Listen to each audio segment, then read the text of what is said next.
As the sun began its descent toward the horizon, casting long shadows across Meadowbrook, the village square was still alive with the echoes of children's laughter and the murmur of excited conversations.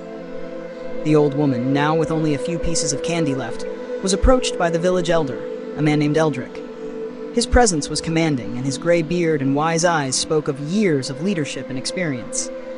Eldrick, intrigued by the old woman's visit and the unusual sight of so many children gathered around, approached her with a warm, albeit probing, demeanor. He cleared his throat and said, "Good evening, madam. I notice the children have taken quite a liking to your sweets. How is business going?"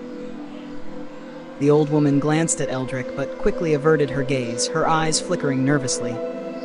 Her response was curt and non-committal. "Business is as it is. The children are happy, and that's enough for me." Eldrick, sensing her reluctance to engage in conversation, offered a polite smile and attempted a bit more small talk. "Well, it's not often we see such a delightful vendor in our village. Are you planning to stay for the night?" The old woman's gaze remained fixed on her cart, and she replied tersely, "No, I must be on my way.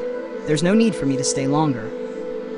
Noticing her disinterest and the subtle tension in her demeanor, Eldrick bid her a courteous farewell and walked away, shaking his head slightly in puzzlement.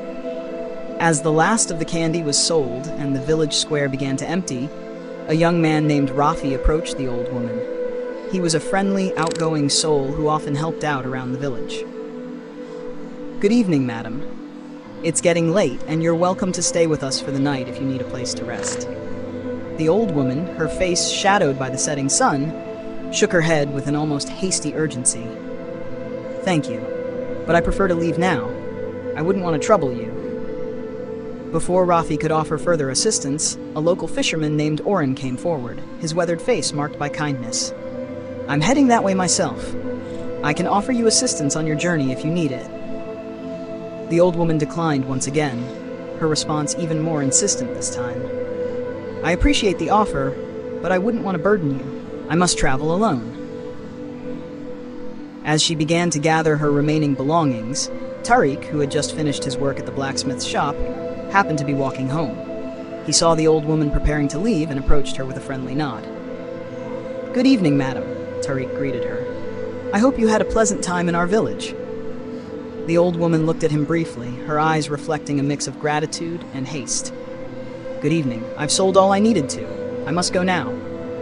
Her hurried departure and lack of interaction struck Tariq as odd. He watched her as she walked down the road leading out of the village. The sun had begun to set, and the shadows grew longer, casting an eerie glow over the path. Tariq, feeling a twinge of concern mixed with curiosity, watched her retreating figure.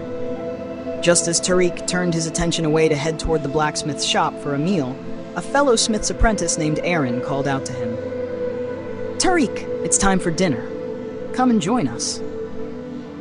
Feeling the weariness of his day's work, Tariq decided to follow Aaron. As he walked with his friend, he glanced back toward the road where the old woman had been heading. To his surprise, she had vanished. The road was long and straight, with no place for her to disappear so swiftly. Tariq frowned, puzzled by the old woman's sudden disappearance, but shrugged off his unease. He reasoned that perhaps she had simply quickened her pace.